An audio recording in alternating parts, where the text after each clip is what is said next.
जब तक अदालत का फैसला नहीं होता अपलोड करेंगे आप? मेरे पास ओनरशिप मेरे पास नहीं है, मेरे पास एडिटर एक्सेस है। वो ओनरशिप के लिए जो है हम इस वक्त फाइट कर रहे हैं। तो वो जब ओनरशिप जो है वो मिल जाएगी हमें कोर्ट की तरफ से, तो हम बेसिकली चैनल के ओनर बन जाएंगे। अभी मेरे पास सिर्फ एडिटर एक्सेस है, जिसका मकसद सिर्फ वीडियो अपलोड करना है। उसमें मैं कुछ चेंजेस नहीं कर सकता। उसके अंदर ये कोई मोनेटाइजेशन रिलेटेड कोई इन्फॉर्मेशन आप नहीं देख सकते। तो फिलहाल ये एक्सेस है। अच्छा, अगला देखिए भाई, आप मुझे बताएं, अब यूट्यूब चैनल आपको कब मिलेगा, क्या कहती है अदालत? कोर्ट जब देगी, क्योंकि ये चीज आप ऑब्वियसली आप प्रेडिक्ट नहीं कर सकते। उन्होंने आपको क्या एफिडेविट दें कि आप ऐसी कोई चीज नहीं करेंगे कि जिसमें कोर्ट को मसला हो, जो आपके ट्रायल में मसला हो? देंगे, जैसे जैसा हमारे कह रहे हैं हम वैसे करेंगे। अच्छा साहब, मुझे बताइएगा कि आपने अभी तक 2 पॉडकास्ट किए हैं, जो मेन स्ट्रीम मीडिया है आप उससे भाग रहे हैं, उनके सवालों के जवाब नहीं दे रहे। क्या जो आपने पॉडकास्ट किए हैं वो स्क्रिप्टेड थे, जो आपने बिठा के इस तरह के सवाल किए हैं? मैंने 2 पॉडकास्ट दिए हैं। एक मैंने यासिर शामी को पॉडकास्ट दी है, एक मैंने इरशाद भट्टी साहब को पॉडकास्ट दी है। यासिर शामी जब मैं जेल में था तो वो मेरी फैमिली के पास आया था, उनका हालचाल पूछने आया था, और वो मेरे भाई का एक छोटा सा इंटरव्यू लेना चाह रहा था। तो लेकिन मेरे भाई ने उनको इंटरव्यू नहीं दिया, क्योंकि मैंने ज़िया को मना किया हुआ था कि यार आपने किसी किस्म की कोई वीडियो नहीं डालनी, ना किसी को इंटरव्यू देना है। अब क्योंकि वो मेरी फैमिली का हालचाल पूछने आया था, मुझे ये जेस्चर उसका अच्छा लगा, तो मैंने मेरे अपने भाई के हाथ मैंने उसको मैसेज पहुंचा दिया कि जेल से निकलने के बाद मैं पहला पॉडकास्ट जो है यासिर तेरे साथ करूँगा। ठीक है, ये उसके साथ एक कमिटमेंट थी जो मैंने ड्यूरिंग जेल टाइम भी उससे की थी, जो उसके साथ पॉडकास्ट हुआ। और अब आए थे हम इरशाद भट्टी साहब के पास। इरशाद भट्टी साहब मेरे से NCCI में मिलने आए थे। ठीक है, मैं उनकी बड़ी रिस्पेक्ट करता हूँ, और मेरा हाल चाल पूछने आए थे, मेरे बारे में पूछने आए थे। तो हमारी एक स्टोरी आपस में कनेक्टेड है। सर मेन स्ट्रीम मीडिया तो आपसे हर समाज पे मिलने आता रहा है। Sir main stream media reporters, हम कोर्ट रिपोर्टर्स जो है, हमने आपके केस को डे 1 से, बस आप लोग हीरो हैं जी, पॉजिटिवली लेके आप लोग हीरो हैं। आप थोड़ी ही मेरी मजबूरी को इस चीज़ को समझेंगे। मैं पहले मैं कोई बोल नहीं था सकता, कुछ जगहों पे मुझे मना किया गया था, कुछ जगहों पे मैं मजबूर था। लेकिन अब मैं सब आप लोगों को कहना चाहूँगा कि आप लोग हीरोज़ हैं, और ऐसे ही अच्छा काम करते रहें। और मुझे खुशी होती है आप लोगों की वीडियोस देख के, आप लोगों को अपडेटेड रखते हैं सोशल मीडिया पे, और ये बड़ा काम है। और बस कोशिश करें कि मिस इन्फॉर्मेशन ना दें, और जो आप लोग मेरे ख्याल से नहीं दे रहे, सबकी बड़ी सर सोशल मीडिया के एक मिनट आपके खिलाफ 1 मिनट यार, 1 मिनट के सामने इंटरेक्शन कर रहे हैं, इतनी देर में आपने क्यों नहीं आपने बोले? देखें, एक तो मैं जिस चीज़ से गुजरा था तो वो मैं थोड़ा सा, एक तो मुझे एंजाइटी भी थी। ठीक है, मैं झूठ नहीं बोलूँगा आपसे, मुझे थोड़ा बहुत घबराहट होती थी एक छोटी सी, कि लोग देख के मुझे थोड़ा सा एंजाइटी होना शुरू हो गई थी कुछ पॉइंट पे, जबकि मैं पहले इस तरह का नहीं था। पहले तो मैं मीट एंड ग्रीट में लोगों में घुस जा रहा था, पहले मैं इस तरह से नहीं था। मैं अभी पूरी तरह रिकवर तो नहीं हुआ, लेकिन मैं स्लोली रिकवर हो रहा हूँ। अभी भी मैं अपने रेस्टोरेंट नहीं जाता जब रश होता है, तो मैं कहता हूँ जब खाली हो जाएगा मुझे बुला लेना। अच्छा सवाल सर, आपके खिलाफ प्रोपेगेंडा किया है, ये भी कहा कि अरूप जितोई जो है वो लकी भाई को एक साथ छोड़ गई है, उनके खिलाफ कोई कार्रवाई करेंगे आप? देखें, हर चीज़ का जवाब लोगों को देना ज़रूरी नहीं होता। ठीक है, कुछ चीज़ें होती हैं जो अल्लाह पाक खुद ही लोगों के सामने ले आता है। यही लोग थे जो आज से 3 साल पहले जब मेरी शादी हुई थी, मेरी वाइफ को अलग अलग अल्फाज के लिए इस्तेमाल कर रहे थे गलत, कि ये पैसों के लिए आई है, तो ये है तो वो है। हमने आज तक इस चीज़ को क्लियर नहीं किया, अरूब ने आज तक इस चीज़ को क्लियर नहीं किया। आज अल्लाह पाक ने खुद ही लोगों के लिए जो है उसका एक चीज़ को क्लियर कर दिया है कि वो किस तरह की। अच्छा सर, मेरा सवाल आपसे ये है कि सर आपको एक मिनट सामना करना पड़ा फाइनेंशियली, कितना नुकसान जो है वो आपको हुआ है, और क्या इस भाई 1 मिनट, आपके तो सब्सक्राइबर्स भी कम हुए? 2 सवाल इकट्ठे पूछ लीजिए। अच्छा, फाइनेंशियली एक कितना नुकसान आप पूछो। हाँ जी, फाइनेंशियली ये सारे के सारे अमर के दौरान जब से आप गिरफ्तार हुए, कितना नुकसान जो है वो उसका आपको हुआ है, और क्या समझते हैं क्या इससे रिकवरी हो पाएगी? जो टाइम गया है वो तो नहीं आ सकता, लेकिन देखें, फाइनेंशियली जो है नुकसान ऑब्वियसली हुआ है, क्योंकि 3-4 महीने कोई काम नहीं किया, कोई वीडियोस नहीं बनाई हैं। ठीक है, कोई चीज़ पे ध्यान नहीं दिया। मेरे घर वालों ने भी अपने काम शाम सारे छोड़ के जो है वो मुझे लुक आफ्टर किया, तो ऑब्वियसली फाइनेंशियल नुकसान तो हुआ है।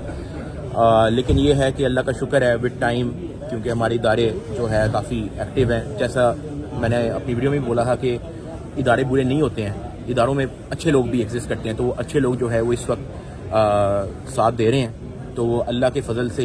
और मुझे अपने अच्छा अडकी भाई, मुझे सवाल आपसे ये है कि आप अदारों की बात कर रहे हैं, आप अदारों की बात कर रहे हैं, आपने कहा कि अदारे जो हैं गलत नहीं होते, लेकिन अदारों में बैठे हुए लोग गलत होते हैं। ये खबरें सामने आ रही हैं कि अदारों में बैठे हुए लोगों ने ही आपको उठाया, और उन्हीं ने ही आपको बाहर निकलवाया, और उन्हीं ने ही जो है जो स्क्रिप्टेड पॉडकास्ट है वो आपसे करवाया। ये ऐसी बातें हो रही हैं। ऐसी बातें हो रही हैं, ये assumption है, ये बातें तो होती नहीं, बातें तो इसके अलावा 100 हो रही हैं, ठीक है। तो लेकिन ऐसा कुछ भी नहीं है, और कि किसी ने आपको स्क्रिप्ट दी हो या ऐसा कुछ, ये बिल्कुल बेतुकी assumption है, ऐसा कुछ नहीं। कि आपके वालिद साहब की तबीयत कैसी है, उनकी सर्जरी हो चुकी है? उनका चेकअप हम लोगों ने करवा लिया और अभी उनको एक डेट मिली है, कुछ मेडिसिन वगैरह मिली हैं, तो अभी हम जैसे डॉक्टर के साथ कह रहे हैं उस हिसाब से। एक एंकर ने इल्जाम ये लगाया है कि आप वीडियो के इंटरव्यू देने के पैसे ले रहे मांग रहे हैं। ऐसा कुछ भी नहीं है। जैसा मैंने आपको यासिर शामी और इरशाद भट्टी साहब का बताया, आप उनसे जाके पूछ सकते हैं, ठीक है। 1 रुपया ना किसी को दिया ना लिया। नंबर 2, जब मैं जेल से बाहर आया हूँ, मेरे पास इस वक्त मेरे पास पीटी अप्रूव मोबाइल नहीं है, मैं आपको दिखाता। मेरे पास लिस्ट पड़ी है कोई 1000 ब्लू टिक वालों की, interview, podcast, news channel, morning shows और पता नहीं कौन कौन सी कोलैबोरेशन। अब क्योंकि उनमें से 70% को मैं जानता हूँ, मेरी उनके साथ अच्छी सलाम दुआ है, या तो मैं सबको एंटरटेन करूंगा या तो मैं किसी को एंटरटेन नहीं करूंगा। अगर मैंने एक के साथ भी पॉडकास्ट कर दिया, जैसा इरशाद भट्टी साहब और यासिर शमी की मैंने आपको स्टोरी दिखा दी कि उनके साथ पॉडकास्ट जरूरी क्यों था, ठीक है। इरशाद भट्टी साहब मेरे से मिलने आए और यासिर शमी मेरे साथ जेल टाइम में मेरी फैमिली के साथ मिलने आया, तो वो एक जरूरी था।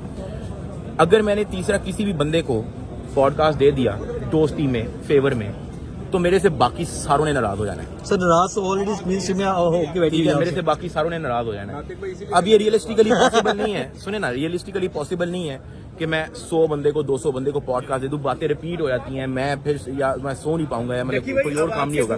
सुनो, मैं बात को कंप्लीट कर लूँ, ठीक है।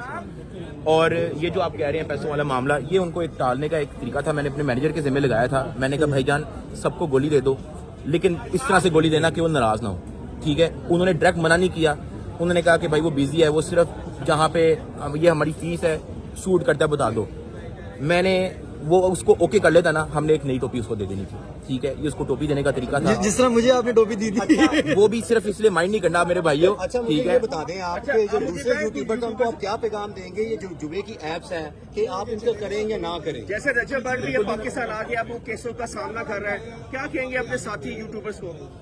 देखिए, मेरे ख्याल से कि जिस तरह मैंने अपनी वीडियो के अंदर बोला है कि मैं यहाँ पे कोई भी किसी किस्म की जस्टिफिकेशन नहीं देना है और I am simply here to apologise. मैंने अपनी वीडियो के अंदर भी बोला है, मैं आगे उसी पे आ रहा हूँ और लोगों को मैं यही जो है वो रिकमेंड करूंगा कि आप लॉ के साथ चलें, चीज़ों को स्टडी कर लें, कोई भी वीडियो डालने से पहले उसको डबल चेक कर लें, खुद अगर आप नहीं सियाने तो किसी सियाने बंदे से रिव्यू करवा लें। अच्छा साथ एक सवाल है ये कि यूट्यूब चैनल के हवाले से रजब भट्ट के साथ आपकी मुलाकात हुई या वो पाकिस्तान आए, आपसे मुलाकात हुई है? नहीं, मेरी मुलाकात नहीं हुई, वैसे बस बात अच्छा हुई। साथ यूट्यूब चैनल के हवाले से मुझे बताइएगा कि आज अदालत ने आपको कहा कि जब तक NCCI के पास आपका चैनल है आपने मंडे तक वीडियोस पे अपलोड नहीं करनी, ऐसा है?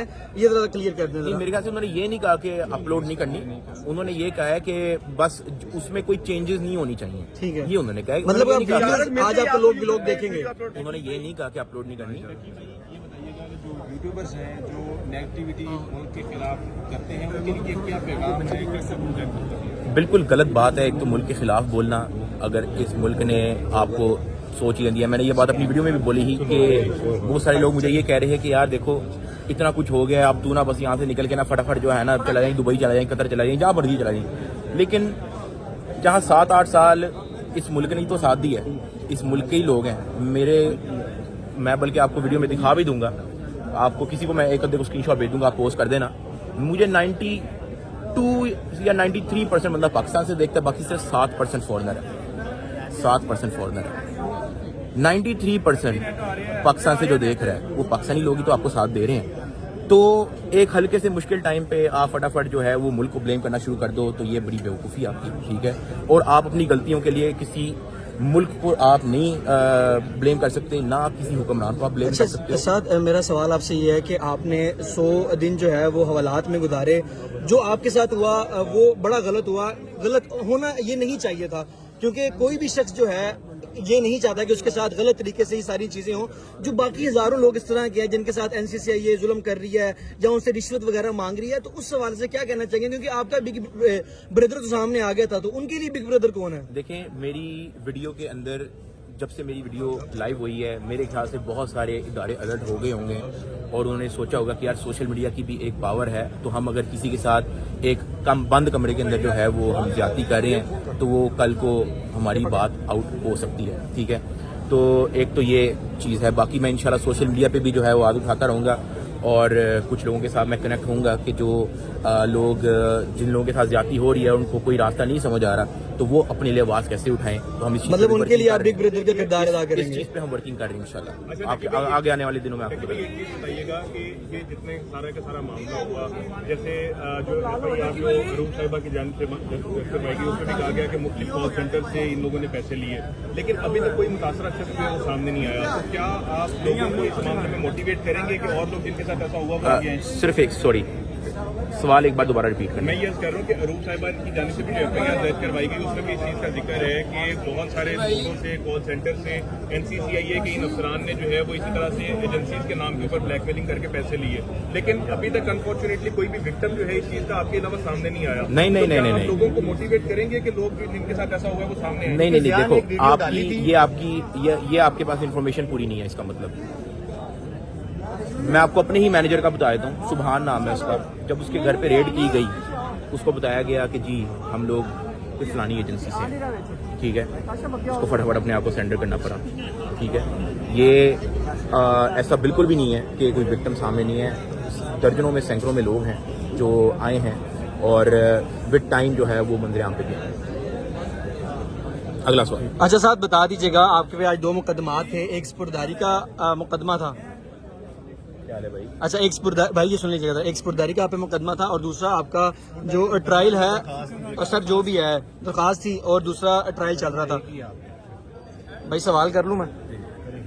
2 मुकदमा थे आप पे, ये मुझे बताइएगा कि जो केसेस हैं इनकी तारीख क्या हुई है दोनों की, स्पुर्दारी का और दूसरा मंडे को जज साहब ने हमें फिर से दोनों की या एक स्पुर्दारी के अंदर स्पुर्दारी के ट्रायल में 3 तारीख है, 3 जनवरी 2026 और जो स्पुर्दारी है वो मंडे को है। एक आपकी तस्वीर भी वायरल हो रही थी जब आप इंटरव्यू कर रहे थे, साइड में किसी ने 2 वर्दी वाले लोगों को खड़ा किया और पढ़ा लिखा तबका भी जो है इसको ट्रॉलिंग करा, उनके लिए क्या पैगाम? उनके लिए यही है कि आप सिर्फ थोड़ा सा अपना ज़हन इस्तेमाल करें।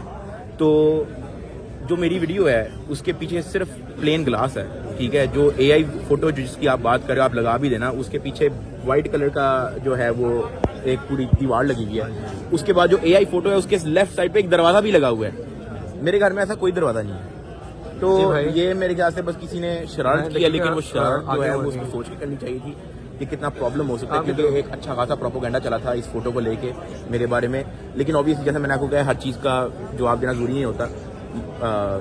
It's okay. अच्छा एक सवाल आपसे रखी ये करना चाहूंगा कि पाकिस्तान लंबा हिफाजत करेंगे, चाहे अंदरूनी खतरात बैरूनी खतरात, हमेशा जो है भाजपा पाकिस्तान सरहदों पर लोगों की हिफाजत करते नजर आई है। लेकिन खास एक सियासी जमात की जानिब से, उसके वर्कर्स की जानिब से मुसलसल भाजपा पाकिस्तान पर तनकीद की जाती है। आपके केस के अंदर भी भाजपा उनको तनकीद का निशाना बनाया गया और इस केस को भी उसके साथ जोड़ा गया। कहीं उस सियासी जमात को और उसके वर्कर्स को हर मौका जो है वो ऐसी चीज करने का होता है?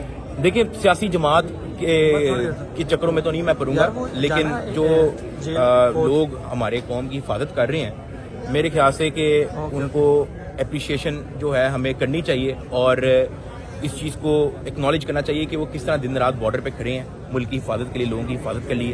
क्योंकि अभी आपने देखा होगा कि जिस तरह वो AI फोटो की वो बात कर रहा, तो ये आप इस फोटो के पीछे एक प्रोपोगेंडा देख सकते हो कि उन्होंने क्यों किया होगा, खिलाफ करने के लिए लोगों को किया होगा, ठीक है। जबकि ऐसा कुछ भी नहीं है जो आप कह रहे हो ना। मैं यार इस मामले में क्या नॉलेज रखूं, पर मैं सिर्फ यही कहना चाहूंगा कि जो फौज हमारे साथ हमारे बॉर्डर पे हमारी हिफाजत के लिए खड़ी है, दे डिज़र्व एप्रिशिएशन। हम उनको बहुत कम अप्रिशिएट करते हैं, ये भी मैं आपको बता दूं, बहुत ज़्यादा अप्रिशिएशन डिज़र्व करते हैं। दिन रात जो है बॉर्डर की हिफाजत करना, अलर्ट रहना, ठीक है। जब ये इंडिया के साथ भी जब जंग हुई थी, वो अपनी फैमिली के साथ कितने कितने दिन नहीं मिलते, अपने बच्चों से कितने कितने दिन नहीं मिलते, ठीक है। तो ये जितनी वो सेक्रीफाइसेस देते हैं, they deserve way too much appreciation, जो हम उनको नहीं देते और हमें देनी चाहिए। Okay sir, thank you brother. Mike दे दिया जी मेरा भाई 1 मिनट ऐसे ही हम एक्सप्रेस फोटो करवा लें। हाँ साहब एक फोटो था। ये किसका है यार?